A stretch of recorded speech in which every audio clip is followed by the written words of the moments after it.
여러분은 잘 들으십니까? 그 듣는 것이 때로는 둔할 때가 있습니다. 듣는 것이 둔하다 뭐 하는 거는 뭐 보청기 끼세요 그런 얘기 하려는 건 아닙니다. 야, 우리 귀가 잘 안 들린다, 먹먹하다 그 얘기를 하는 게 아니고요. 무엇인가를 이해하는 것이 어려울 때가 있습니다. 듣기는 듣는데 이렇게 왔다가 이렇게 가기도 하고, 듣기는 듣는데 이렇게 튕겨나가는 경우들도 있습니다. 도대체 뭔 소리 하는 거요? 하는 그러한 마음이 들 때가 있지요. 듣는 것이 둔하면 설명하는 것이 어렵습니다. 저도 아이들을 키우는 사람이지만 아이들이 무엇인가를 물어보면 단어 하나를 선택하는 것도 신경이 쓰입니다. 예컨대 예를 들어서 뭐랄까요? 아빠 지진이 뭐야? 라고 물어본다면 뭐 그냥 평소 얘기하는 대로 저는 뭐 그건 땅이 요동하는 거야 그렇게 말할 수도 있겠지만, 그러면 아마 아이들이 또 물어보겠죠. 요동이 뭐야? 라고 아마 물어보겠지요. 땅이 흔들리고 갈라지는 거야 라고 아이가 이해할 만한 언어로, 단어로 설명해 줘야 해요. 아이들만 그런가요? 어른들도 다 자란 성인도 마찬가지입니다. 둔한 때는요, 듣는 것이 둔하면 설명한다 해도 그것이 잘 이해되지가 않습니다.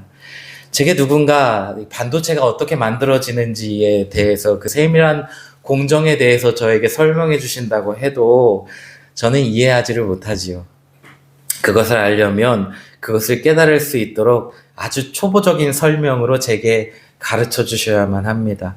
아이들도 어른들도 분명 듣는 것이 둔한 때가 있습니다. 뭐 이거는 당연한 일이지요. 예수님이 이 땅에 오셨을 때 사람들은 듣는 것이 둔했습니다. 그들은 하나님의 그 언어, 그 하늘의 언어를 듣지 못했어요. 오랜 시간 그들에게는 선지자도 없었고요, 말씀도 없었어요. 그들은 괴로움 중에 신음하다가 우리를 구원해 주실 메시아를 보내주십시오 하고 부르짖을 뿐이었어요. 그것을 기다릴 뿐이었어요. 그들에게 메시아는 배부르게 하고 자유를 줄 그 누군가였어요. 그러나 예수님이 이 땅에 오셔서 참된 자유가 무엇인지, 배부름이 무엇인지, 생명이, 영생이, 하나님의 나라가 무엇인지 사람들에게 가르쳐 주었습니다. 그들은 예수님의 말씀을 들으면서도 잘 이해하지 못했어요. 예수님이 가르쳐 주신 천국 복음은요, 그들이 바라고 원했던 것과는 차원이 다른 어마어마한 복이요, 메시지였기 때문입니다. 교회 다니는 게 뭔 복이요? 교회 다니면 뭐 쌀이 나오냐, 떡이 나오냐, 밥이 나오냐, 뭐가 나오냐? 사람들은 이해하지 못합니다. 듣는 것이 둔하기 때문입니다. 교회 가면 무슨 복이 있어? 열심히 일하고 내 두 손 믿고 성실히 살면 그게 복이지 라고 말하는 것이 세상입니다. 사람들이 듣는 것이 둔했고, 오늘날 많은 사람들이 교회를 바라보며 예수님을 믿는 것에 대하여 둔한 그러한 들음입니다. 가정에 문제가 많았던 사마리아 여인은 예수님을 만났지만 예수님의 가르침을 이해하지를 못했습니다.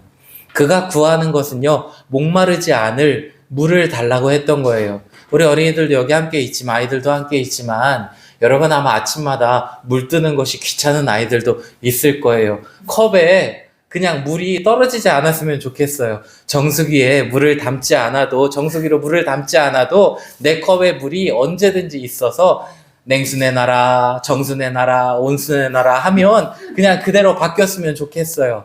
물을 뜨는 수고와 귀찮음이 없었으면 좋겠어요. 사마리아 여인이 딱 그랬습니다.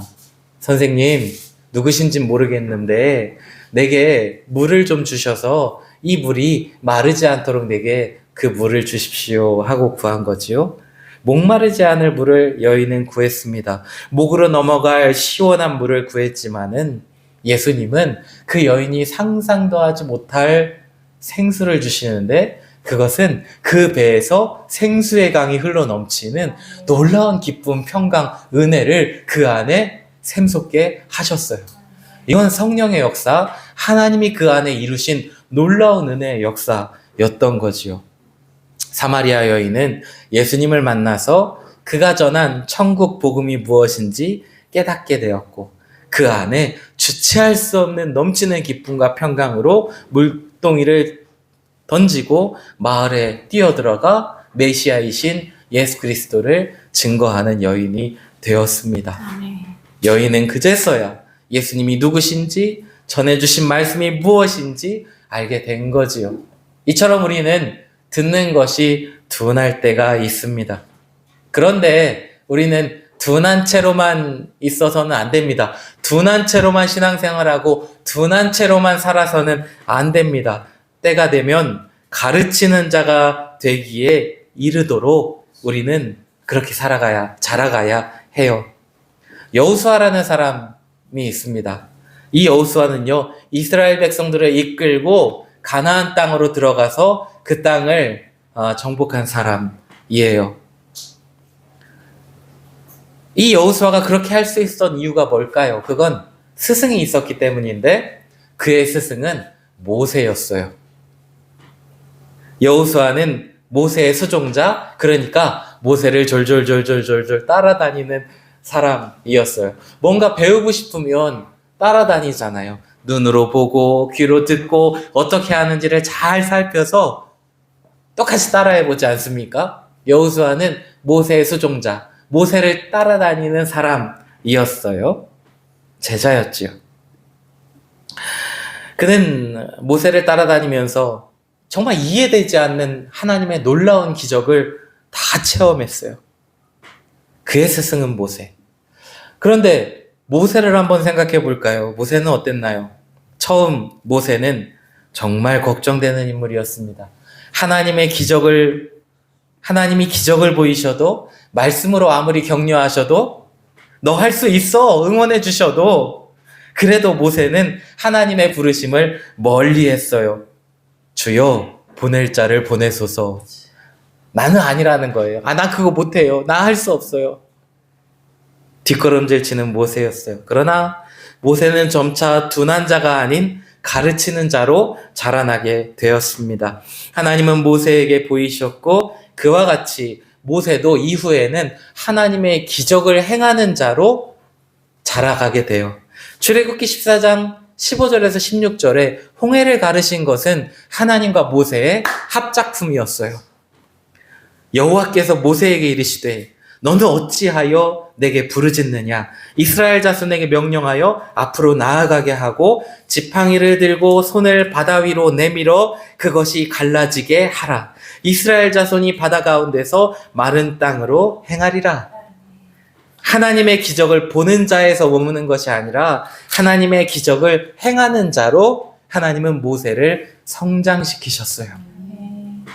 사도 바울은 그의 사랑하는 정말 너무나 귀히 여기는 제자, 아들과 같이 여기는 디모데에게 이렇게 권면했어요. 디모데후서 2장 1절에서 2절, 내 아들아, 그러므로 너는 그리스도 예수 안에 있는 은혜 가운데에서 강하고 또 네가 많은 증인 앞에서 내게 들은 바를 충성된 사람들에게 부탁하라. 그들이 또 다른 사람들을 가르칠 수 있으리라.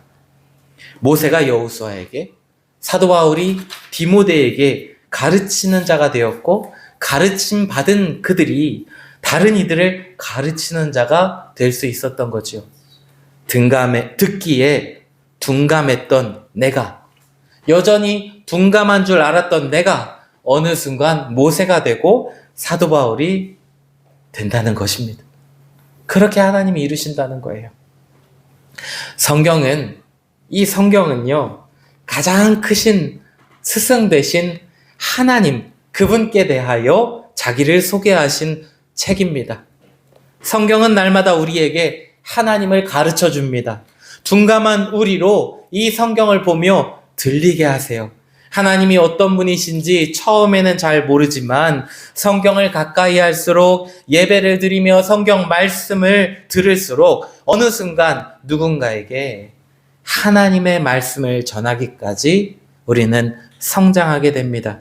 하나님은 이런 분이세요 라고 말할 수 있게 되는 거지요. 그렇지만 이 성장은 또 자연적으로 이루어지는 것은 아닙니다. 그냥 자연적으로 이루어지는 게 아니에요. 나이가 먹고 두뇌가 자라며 생각이 깊어지는 자연적인 수순과 그 자라남과는 다릅니다. 마땅히 선생될 자가 여전히 초보로 남아있는 경우도 있습니다. 그것은 하나님의 말씀을 경험하지 못할 때 그래요. 하나님의 말씀을 경험하지 못할 때 여전히 신앙의 말씀에 듣는 것에 둔감하여 초보의 수준에, 어린아이의 수준에 머물러 있는 거예요. 훈련소에 가면 수류탄을 줍니다. 손에 감싸질 정도의 크기예요. 작은 크기예요. 훈련 시간이 되어 안전핀을 뽑고 저수지에 그것을 던집니다. 그리고 나서 그것이 터졌을 때 함께 그것을 보는 이들도 놀라고요. 그걸 던지는 이는 더 놀랍니다. 아, 수류탄이 이렇게 센 거였구나. 경험케 되는 거죠. 경험하지 못하면 그것을 알지 못합니다. 하나님의 말씀에 둔감한 것은 왜 그렇지요? 하나님의 말씀을 경험하는 삶을 살지 못했기 때문입니다. 더 분명하게는 하나님의 말씀을 따르는 삶을 살지 않았기 때문이에요. 하나님의 말씀을 손에 쥐고 핀을 뽑고 내 삶에 던져야 합니다. 그러면 그 어떤 수류탄보다, 그 어떤 핵폭탄보다 강력한 하나님의 말씀을 경험하게 됩니다. 와, 하나님은 이런 분이시구나. 하나님의 말씀이 진리구나 하는 것을 알게 되는 거지요. 품 안에 품고 꼭꼭 싸매어 두고 이 말씀과 상관없이 살아간다면 우리는 가르치는 자가 아니라 초보로 듣는 것이 둔한 자로 남아있을 수밖에 없습니다. 사도 바울은요, 이것을 먹는 음식에 비유했어요. 젖을 먹는 자와 단단한 음식을 먹는 자가 있다는 겁니다. 젖을 먹는 자는 어린아이요, 단단한 음식을 먹는 자는 장성한 자라는 것이지요. 실제로 그렇습니다. 어린아이는 젖을 먹습니다. 왜 그렇지요? 그것만 먹을 수 있기 때문이지요. 이건 너무나 기초적인 거죠. 갓난아이에게 마라탕 줘보십시오. 큰일 납니다. 단단한 사과가 아무리 맛있어도 그냥 주지 않습니다. 그것을 으깨어 먹을 수 있도록, 소화할 수 있도록 주어야 하지요. 어린아이는 단단한 음식을 씹을 수가 없습니다. 단단한 음식은 큰 사람, 장성한 자의 것입니다. 신앙도 젖을 먹는 이가 있고 단단한 음식을 먹는 이가 있습니다. 그러나 우리가 알건대 평생을 젖을 먹으며 살아갈 수는 없습니다. 분유 타 먹으며 살 수 없어요. 단단한 음식을 먹고 소화할 수 있도록 자라가야 함이 마땅한 일이요. 그것이 우리를 더 튼튼하게 하기 때문입니다. 젖을 먹는 것이 편하고 그것이 좋다 한들 그것을 계속 먹고 평생을 살 수는 없는 것입니다. 그것은 어린아이의 음식입니다. 그러므로 진급하는 여러분들이요, 또 격려함으로 축복함으로 함께 자리하신 성도 여러분들이요, 우리는 또 우리 아이들은 단단한 음식을 먹기까지 자라가야 합니다. 자, 그것을 위해서는 우리에게는 세심히 사랑하고 돌보는 수고가 분명히 필요합니다. 꼭 필요합니다. 그것은 젖을 먹는 자일지라도 품어주고 잘 자라나서 단단한 음식을 먹기까지 돌보아야 할 수고입니다. 젖을 먹는 이는 그것을 먹음에 도움이 필요합니다. 그것을 잘 먹도록 입에 넣어주어야 해요. 그들은 단단한 것을 소화하지 못합니다. 먹기 편한 것으로 먹기 좋게 보살펴야 돼요. 우리 아이들이 그와 같이 하나님의 말씀을 잘 이해하고 받아들이도록 우리는 아이들을, 우리 예담 교회학교 이들을 잘 돌보아야 해요. 그들을 도와주어야 합니다. 판단하거나 핀잔하지 말아야 합니다. 사랑하고 기도하며 섬김으로 우리의 아이들이 하나님의 말씀 안에서 잘 자라나서 단단한 것을 먹기에 이르도록 도와야 하는 것입니다. 예수님이 제자들을 대함에 그러셨어요. 예수님은 하나님의 말씀 천국 복음을 사람들이 이해할 수 있도록 아주 쉬운 비유로 잘 설명해 주셨습니다. 또 유대인의 선생이었던 니고데모가 둔하여 잘 이해하지 못할 때도 그에게 복음을 깨닫게 해주셨어요. 요한복음 3장 9절에서 12절 니고데모가 대답하여 이르되 어찌 그러한 일이 있을 수 있나이까? 예수께서 그에게 대답하여 이르시되 너는 이스라엘의 선생이로서 이러한 것들을 알지 못하느냐? 진실로 진실로 내게 이르노니 우리는 아는 것을 말하고 본 것을 증언하노라. 그러나 너희가 우리의 증언을 받지 아니하는도다. 내가 땅의 일을 말하여도 너희가 믿지 아니하거든. 하물며 하늘의 일을 말하면 어떻게 믿겠느냐? 예수님을 만난 니고데모는요, 그를 두르고 있었던 하나님의 말씀을 듣지 못하도록 하는 그의 지식, 그의 알미라는 단단한 껍질이 깨어지는 경험을 하게 되었어요. 하나님의 말씀을 어려워하던 제자들, 선생된 자로서 깨닫지 못하던 니고데모, 그리고 예수님을 따르던 수많은 무리들, 그리고 오늘 말씀을 듣는 우리에게 말씀을 잘 이해하도록 단단한 음식을 먹을 수 있도록 도와주셨고 앞으로도 도와주십니다. 예수님이 그러하셨듯 우리도 하나님의 말씀을 대하는 누군가가 단단한 음식을 먹기에 이르기까지 사랑으로 섬기며 기다려주며 품어주며 도와주는 그러한 수고가 우리에게 있어야 합니다. 오늘 우리 아이들은요, 진금 예배로 이렇게 함께 모여 연합하여 예배합니다. 학년이 올라가고 키가 자라고 생각이 컸습니다. 그러나 정말 우리 아이들이 자라나야 할 것은 하나님의 말씀 안에서의 자라남입니다. 요즘 병원에 가면 참 대단하더라고요. 의학이 얼마나 발전했는지 성장판 검사를 하더라고요. 그래서 이 아이는 키가 얼만큼 클 겁니다. 성장판이 열려 있습니다. 닫혀 있습니다. 별의별 걸 다 이야기해 주더라고요. 굳이 얘기 안 해줘도 될 것 같기도 한데 때로는 그걸 다 얘기해 주더라고요. 부모로서 이 아이는 성장판이 닫혔네요. 다 컸어요. 라고 이야기하면 아마 낙심되는 마음이 들기도 할 것입니다. 좀 더 컸으면 좋겠는데 하는 거죠. 그러나 정말 근심해야 할 것은 신앙 안에서 성장판이 막히지는 않았는지의 여부입니다.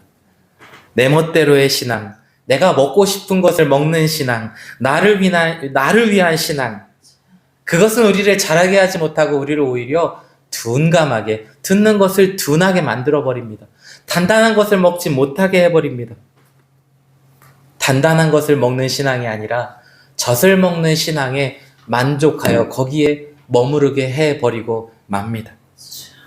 성도들의 사랑과 말씀을 먹임과 기도 속에서 오늘 우리 아이들이 오늘 진금 예배를 드리기까지 자라났습니다.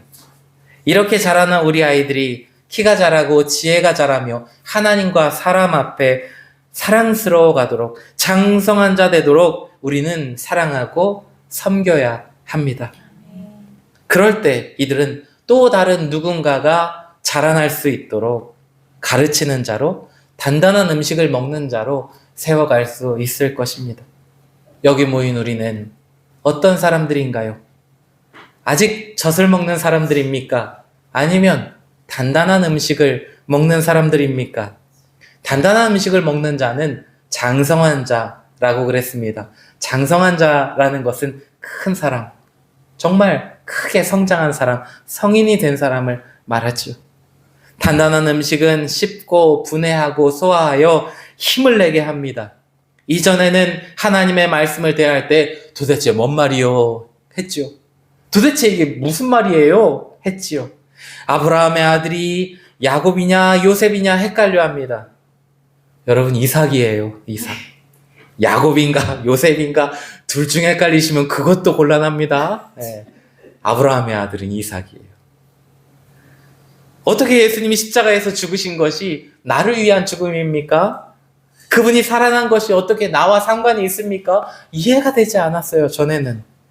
그러나 어느 순간 우리는 자라고 우리의 아이들이 자라고 그것을 알게 될 때가 있습니다. 자라났기 때문이죠. 그 자라남의 토대가, 그 자양분이 여기 모인 성도님들 되시기를 권면합니다.